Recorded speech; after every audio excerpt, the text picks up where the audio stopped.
যেদিন সে বুঝতে পারল তার স্বামীর ভালোবাসাটা কত গভীর ছিল, সেদিন আর সেই মানুষটা পাশে ছিল না।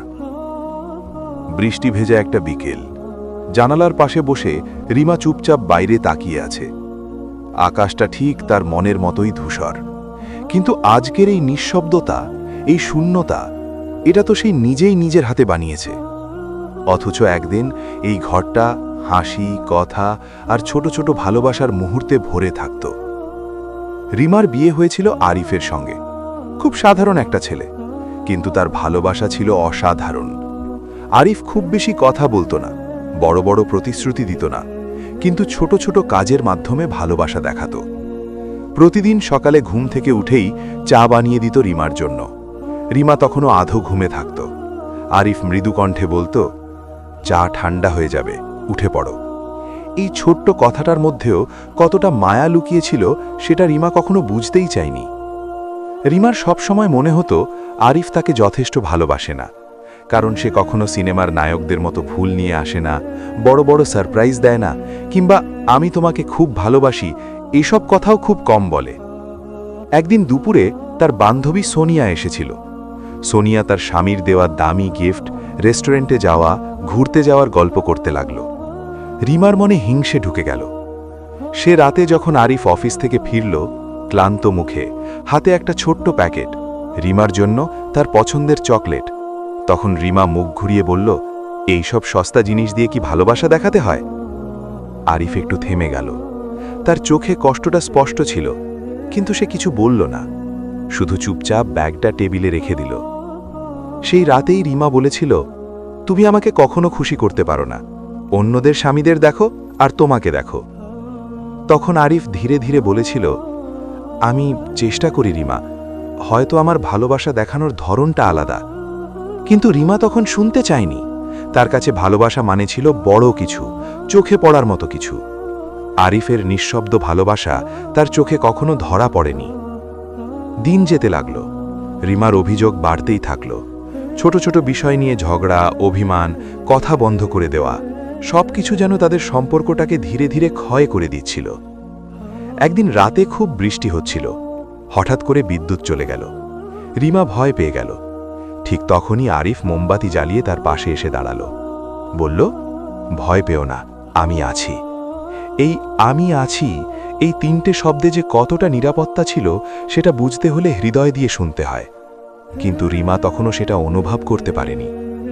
কিছুদিন পর রিমার জন্মদিন এলো। সে ভেবেছিল এবার হয়তো আরিফ কিছু বড় সারপ্রাইজ দেবে, কিন্তু সেদিন আরিফ শুধু একটা কেক নিয়ে বাড়ি ফিরল, নিজের হাতে বানানো কেক। সেটা দেখে রিমা রেগে গেল। এইটাই তোমার সারপ্রাইজ? একটা কেক, তাও দোকানের না, নিজের হাতে বানানো? আরিফ মৃদু হাসল, তোমার জন্য নিজে বানিয়েছি, তুমি তো চকলেট কেক পছন্দ করো। কিন্তু রিমা সেই কেক ছুঁয়েও দেখল না। সেদিন রাতে আরিফ একা বসেছিল, তার সামনে সেই কেকটা যেটা সে এত ভালোবাসা দিয়ে বানিয়েছিল। তার চোখে পানি ছিল, কিন্তু সে সেটা লুকিয়ে রাখার চেষ্টা করছিল। এরপর থেকে আরিফ একটু একটু করে চুপ হয়ে যেতে লাগল। আগের মতো কথা বলতো না, হাসতো না, শুধু নিজের মতো করে সব দায়িত্ব পালন করত। রিমা সেটা লক্ষ্য করলেও সে ভাবত ভালোই হয়েছে, অন্তত ঝগড়া কমছে। কিন্তু সে বুঝতে পারেনি ঝগড়া কমছে না, ভালোবাসাটা নিঃশব্দে মরে যাচ্ছে। একদিন সকালে রিমা ঘুম থেকে উঠে দেখল আরিফ নেই, টেবিলে একটা চিরকুট রাখা। আমি কয়েকদিনের জন্য বাইরে যাচ্ছি, নিজের খেয়াল রেখো। রিমা প্রথমে গুরুত্ব দিল না, ভাবল হয়তো অফিসের কাজে গেছে। কিন্তু দিন যায়, রাত যায়, আরিফ ফিরে আসে না। ফোন করলেও বন্ধ, কোনো খোঁজ নেই। ধীরে ধীরে রিমার ভিতর একটা অজানা ভয় ঢুকে গেল। ঘরটা অদ্ভুতভাবে ফাঁকা লাগতে শুরু করল। সেই সকালে চা নেই, কেউ বলছে না চা ঠান্ডা হয়ে যাবে, কেউ জিজ্ঞেস করছে না খেয়েছ, কেউ রাত জেগে অপেক্ষা করছে না সে কখন ফিরবে। রিমা প্রথমবারের মতো বুঝতে শুরু করল এই ছোট ছোট জিনিসগুলোই আসলে ভালোবাসা ছিল। একদিন আলমারি গোছাপে গিয়ে সে একটা ডায়েরি পেল, আরিফের ডায়েরি। প্রথম পাতায় লেখা, রিমা হাসলে আমার পৃথিবীটা সুন্দর হয়ে যায়। পাতা উল্টাতে উল্টাতে রিমা হাত কাঁপতে লাগল। আজ ওর জন্য চকলেট এনেছিলাম, ও খুশি হয়নি, হয়তো আমি ঠিকমতো পারছি না। আজ ওর জন্মদিন, নিজের হাতে কেক বানালাম, যদি একটু হাসতো। প্রতিটা লাইনে ছিল ভালোবাসা, নিঃশব্দ, নিঃস্বার্থ ভালোবাসা। রিমার চোখ দিয়ে পানি পড়তে লাগল। সে বুঝতে পারল সে কখনো চেষ্টা করেনি এই ভালোবাসাটা বুঝতে। তার চোখের সামনে ভেসে উঠল সেই সব মুহূর্ত যেগুলোকে সে অবহেলা করেছিল। হঠাৎ করে মনে হলো সে যেন সব কিছু হারিয়ে ফেলেছে, কিন্তু সে এখনও জানে না কত বড় কিছু হারাতে যাচ্ছে। বাইরে তখনও আবার বৃষ্টি শুরু হয়েছে, ঠিক সেদিনের মতোই, কিন্তু আজ এই বৃষ্টির শব্দ তার হৃদয় ভেঙে দিচ্ছে। বৃষ্টি যেন থামতেই চাইছে না। রিমা জানালার পাশে দাঁড়িয়ে আছে, কিন্তু আজ তার চোখ শুধু বাইরে নয়, ভিতরের দিকেও তাকিয়ে আছে। প্রতিটা স্মৃতি, প্রতিটা মুহূর্ত তাকে যেন ভেতর থেকে ভেঙে দিচ্ছে। ডায়েরিটা বুকে চেপে ধরে সে মেঝেতে বসে পড়ল। মনে হচ্ছিল এই পাতাগুলো শুধু কাগজ নয়, এগুলো আরিফের না বলা কথা, তার চাপা কান্না, তার একতরফা ভালোবাসার সাক্ষী। রিমা ফিসফিস করে বলল, আমি এত অন্ধ ছিলাম কেন? কিন্তু এই প্রশ্নের কোনো উত্তর নেই, শুধু নিঃশব্দ কান্না আছে। সেই দিনটার কথা হঠাৎ মনে পড়ে গেল, যেদিন রিমা অসুস্থ হয়ে পড়েছিল। জ্বর, দুর্বলতা, সে বিছানায় পড়েছিল। আরিফ সারা রাত তার পাশে বসেছিল, নিজের ঘুম, নিজের ক্লান্তি সব ভুলে গিয়ে বারবার কপালে পানি দিচ্ছিল। রিমা তখনও বিরক্ত হয়ে বলেছিল, এত নাটক করার দরকার নেই, আমি ঠিক আছি। আরিফ শুধু মৃদু হেসেছিল। আজ সেই দৃশ্যটা মনে পড়তেই রিমার বুকটা ফেটে যেতে লাগল। যে মানুষটা আমার জন্য রাত জেগে থেকেছে, আমি তাকে কি দিয়েছি? তার নিজের কাছেই উত্তরটা লজ্জার। পরের দিন সকালে রিমা আর বসে থাকতে পারল না। সে আরিফের অফিসে গেল। অফিসে ঢুকেই সে জিজ্ঞেস করল, আরিফ কোথায়? একজন সহকর্মী একটু অবাক হয়ে বলল, আপনি জানেন না, উনি তো ছুটি নিয়েছেন, কয়েকদিন হলো অফিসেও আসছেন না। রিমার বুক ধক করে উঠল। কোথায় গেছে? ঠিক জানি না, তবে শুনেছি ওনার শরীরটাও ভালো ছিল না। এই কথাটা যেন বজ্রপাতের মতো আঘাত করল রিমার ওপর। শরীর ভালো ছিল না? সে তো কখনো খেয়ালই করেনি আরিফ কেমন আছে, কষ্টে আছে কিনা, এসব জানার চেষ্টা পর্যন্ত করেনি। রিমার চোখ ভিজে গেল। সে তাড়াতাড়ি অফিস থেকে বেরিয়ে গেল। এবার সে গেল আরিফের এক বন্ধুর কাছে, রাহাত। দরজা খুলতেই রাহাত অবাক হয়ে বলল, রিমা, তুমি এখানে? রিমা কাপা কণ্ঠে বলল, আরিফ কোথায় বলো প্লিজ। রাহাত একটু চুপ করে থাকল, তারপর গভীর একটা নিঃশ্বাস ফেলে বলল, তুমি এখন জানতে চাও? এই কথাটা রিমার বুকের ভেতরটা কেটে দিল। মানে? রাহাত ধীরে ধীরে বলল, আরিফ অনেক দিন ধরেই কষ্টে ছিল, শুধু তোমার জন্য সব সহ্য করছিল, কিন্তু তুমি কখনো বুঝতে চাওনি। রিমার চোখ দিয়ে অঝরে পানি পড়তে লাগল। আমি ভুল করেছি, আমাকে বলো সে কোথায়। রাহাত কিছুক্ষণ চুপ করে থেকে একটা ঠিকানা দিল। ওখানে যেতে পারো, কিন্তু জানি না এখনো তুমি ওকে পাবে কিনা।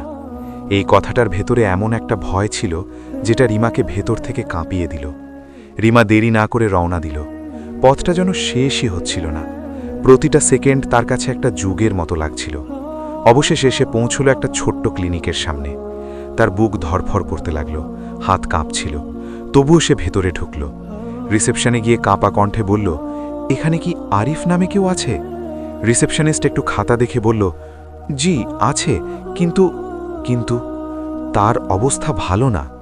এই কথাটা শুনে রিমার পা থেকে যেন মাটি সরে গেল। সে দৌড়ে গেল সেই কক্ষের দিকে। দরজাটা আধ খোলা ছিল। ভেতরে ঢুকতেই সে থেমে গেল। বিছানায় শুয়ে আছে আরিফ, খুব দুর্বল, ফ্যাকাশে মুখ, চোখ বন্ধ। এই সেই মানুষটা যে সব সময় তার জন্য হাসত, আর আজ এত নিঃশব্দ, এত দূরে। রিমার চোখ দিয়ে পানি ঝরতে লাগল। সে ধীরে ধীরে এগিয়ে গেল। আরিফ! তার কণ্ঠ ভেঙে গেল। কোনো সাড়া নেই।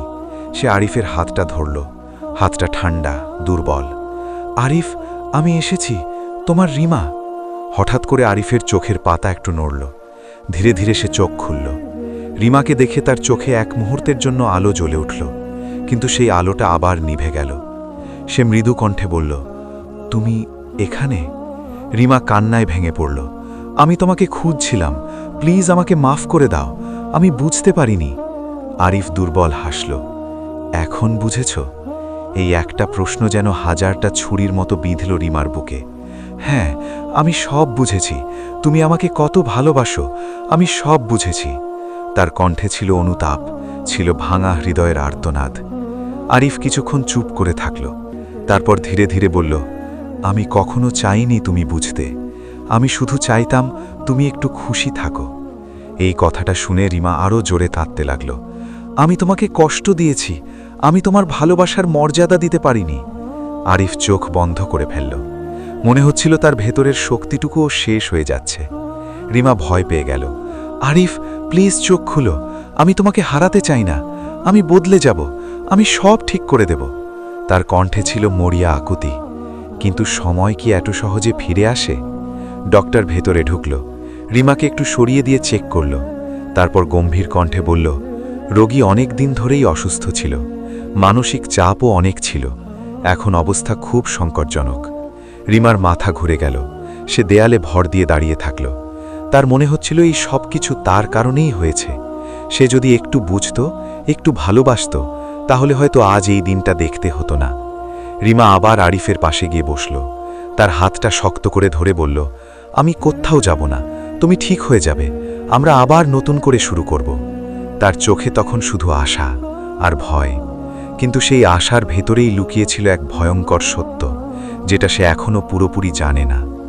ঘরের বাইরে আবার বৃষ্টি শুরু হয়েছে, কিন্তু এই বৃষ্টি যেন আর থামার নয়। ঘরের ভেতরে এক অদ্ভুত নীরবতা, শুধু মেশিনের শব্দ আর মাঝে মাঝে আরিফের ক্ষীণ শ্বাসের আওয়াজ। রিমা তার হাত শক্ত করে ধরে বসে আছে, যেন এই হাত ছেড়ে দিলেই সে চিরতরে হারিয়ে যাবে। তার চোখ ফুলে গেছে কান্নায়, কিন্তু তবুও সে কাঁদা থামাতে পারছে না। আরিফ, তুমি কথা বলো, প্লিজ কিছু বলো। তার কণ্ঠ কাঁপছে, ভেঙে যাচ্ছে। আরিফ ধীরে ধীরে চোখ খুলল, খুব কষ্টে, খুব ধীরে। তুমি এখনো কাঁদছ? এই দুর্বল কণ্ঠটা শুনে রিমা যেন ভেঙে পড়ল। আমি কাঁদব না তো কে কাঁদবে? আমি তো তোমাকে হারাতে বসেছি। আরিফের ঠোঁটে হালকা একটা হাসি ফুটল। আমি তো অনেক আগেই হারিয়ে গিয়েছিলাম রিমা। এই কথাটা শুনে রিমা চিৎকার করে কেঁদে উঠল। না না আরিফ, তুমি এমন কথা বলো না। আমি তোমাকে চিনতে পারিনি, আমি তোমার ভালোবাসা বুঝিনি, কিন্তু এখন বুঝেছি, আমি সব ঠিক করে দেব। তার প্রতিটা শব্দে ছিল অসহায়তা, ছিল নিজের ভুলের স্বীকারোক্তি। আরিফ কিছুক্ষণ চুপ করে থাকল, যেন ভেতরে সব শক্তি জড়ো করে আবার বলল, ভালোবাসা কখনো জোর করে পাওয়া যায় না, এটা বুঝতে হয়, অনুভব করতে হয়। রিমা মাথা নেড়ে বলল, আমি অনুভব করেছি, কিন্তু অনেক দেরি হয়ে গেছে। তার কণ্ঠ ভেঙে যাচ্ছে বারবার। বাইরে বৃষ্টি আরও জোরে পড়ছে, জানলার কাঁচে টুপটাপ শব্দ, যেন আকাশও আজ কাঁদছে। হঠাৎ করে মেশিনের শব্দটা একটু অস্বাভাবিক হয়ে উঠল। রিমা ভয় পেয়ে গেল। Doctor, doctor! ডাক্তার দৌড়ে এলেন, দ্রুত সবকিছু চেক করতে লাগলেন। রিমা একপাশে দাঁড়িয়ে কাঁপছে, তার পুরো শরীরটা ঠান্ডা হয়ে গেছে। সে শুধু একটাই কথা বারবার বলছে, কিছু হবে না, কিছু হবে না, আল্লাহ তুমি ওকে বাঁচিয়ে দাও। তার চোখ দিয়ে ঝরছে অঝরে পানি। কিছুক্ষণ পর সেই ভয়ঙ্কর শব্দটা, লম্বা একটা সোজা লাইন। মেশিনটা থেমে গেল। ঘরের ভেতর নীরবতা নেমে এলো। ডাক্তার ধীরে ধীরে মাথা নিচু করে বললেন, আমরা তাকে বাঁচাতে পারলাম না। এই কথাটা যেন সময় থামিয়ে দিল। রিমা স্থির হয়ে দাঁড়িয়ে রইল, তার কান যেন কিছুই শুনছে না। না, এইটা হতে পারে না। সে ধীরে ধীরে আরিফের কাছে এগিয়ে গেল। আরিফ, ওঠো, দেখো আমি আর রাগ করব না, আমি তোমার জন্য চা বানাবো, যেমন করে তুমি আমাকে ডাকতে। তার কণ্ঠে শিশুর মতো ভাঙা ভাঙা আশা, কিন্তু কোনো সাড়া নেই। সে আরিফের বুকের ওপর মাথা রেখে হাউমাউ করে কাঁদতে লাগল। একবার চোখ খুলো, প্লিজ, আমি তোমাকে ভালোবাসি, আমি সত্যি ভালোবাসি, একবার বলো তুমি শুনতে পাচ্ছ? কিন্তু এই ভালোবাসার স্বীকারোক্তি আজ আর কোনো মূল্য রাখে না। যে মানুষটা সারা জীবন তার একটা ভালোবাসি শুনতে চেয়েছিল, সে আজ চিরতরে চলে গেছে। রিমা চিৎকার করে কাঁদতে লাগল, আমি দেরি করে ফেলেছি, আমি দেরি করে ফেলেছি। তার কান্না যেন পুরো ঘরটাকে ভরে দিল। বাইরে বৃষ্টি থেমে গেছে, কিন্তু তার জীবনের ঝড় থামেনি। কয়েকদিন পর সেই একই ঘর, কিন্তু সবকিছু বদলে গেছে। টেবিলে এখনও রাখা আছে সেই পুরনো চকলেটের মোড়ক, যেটা রিমা একদিন ফেলে দিয়েছিল। রান্নাঘরে এখনও আছে সেই কাপটা, যেটাতে আরিফ প্রতিদিন চা বানিয়ে দিত। সবকিছু আছে, শুধু মানুষটা নেই। রিমা ধীরে ধীরে সেই কাপটা হাতে তুলে নিল। তার চোখ দিয়ে আবার পানি পড়তে লাগল। তুমি বলেছিলে চা ঠান্ডা হয়ে যাবে, আর আজ আমার জীবনটাই ঠান্ডা হয়ে গেছে। সে মেঝেতে বসে পড়ল। তার সামনে খুলে রাখা আরিফের ডায়েরি, শেষ পাতায় লেখা, হয়তো একদিন রিমা বুঝবে আমি তাকে কতটা ভালোবাসতাম, কিন্তু আমি চাই না সেই দিনটা আমার না থাকার দিন হোক। এই লাইনটা পড়েই রিমা ভেঙে পড়ল। তুমি কেন এমন কথা লিখলে? তুমি কেন আমাকে আগে বোঝালে না? কিন্তু সে জানে আরিফ অনেকবার বোঝানোর চেষ্টা করেছে, শুধু সে শুনতে চায়নি। রিমা আকাশের দিকে তাকিয়ে কাঁপা কণ্ঠে বলল, যারা এখনো পাশে আছে তাদের ভালোবাসাকে অবহেলা করো না, কারণ হারিয়ে যাওয়ার পর হাজার কান্নাতেও তারা আর ফিরে আসে না। তার চোখ ভিজে, কণ্ঠ ভারী। ভালোবাসা সবসময় বড় বড় কথাই লুকিয়ে থাকে না, কখনো কখনো এটা লুকিয়ে থাকে এক কাপ চায়ের মধ্যে, একটা আমি আছি কথার মধ্যে, একটা নীরব অপেক্ষার মধ্যে। সে ডায়েরিটা বুকে জড়িয়ে ধরল। আমি আজ সব বুঝেছি, কিন্তু আমার বোঝাটা আমার জীবনের সবচেয়ে বড় শাস্তি হয়ে গেছে। ঘরের ভেতর আবার সেই নিঃশব্দতা, কিন্তু এই নিঃশব্দতার ভেতরেই লুকিয়ে আছে এক চিরন্তন সত্য। যে ভালোবাসাকে আমরা অবহেলা করি, সেটাই একদিন আমাদের সবচেয়ে বড় আফসোস হয়ে ফিরে আসে। ভিডিওটি যদি আপনাদের ভালো লেগে থাকে তাহলে অবশ্যই একটি লাইক করে দিন। আর এখনও যদি আমাদের চ্যানেলটি সাবস্ক্রাইব না করে থাকেন তাহলে সাবস্ক্রাইব করে পাশের বেল আইকনটি অন করে দিন। ভিডিওটি আপনার বন্ধুদের সাথেও শেয়ার করে দিন। পরবর্তী ভিডিওটি অবশ্যই দেখবেন। ধন্যবাদ সবাইকে আমাদের সাথে থাকার জন্য।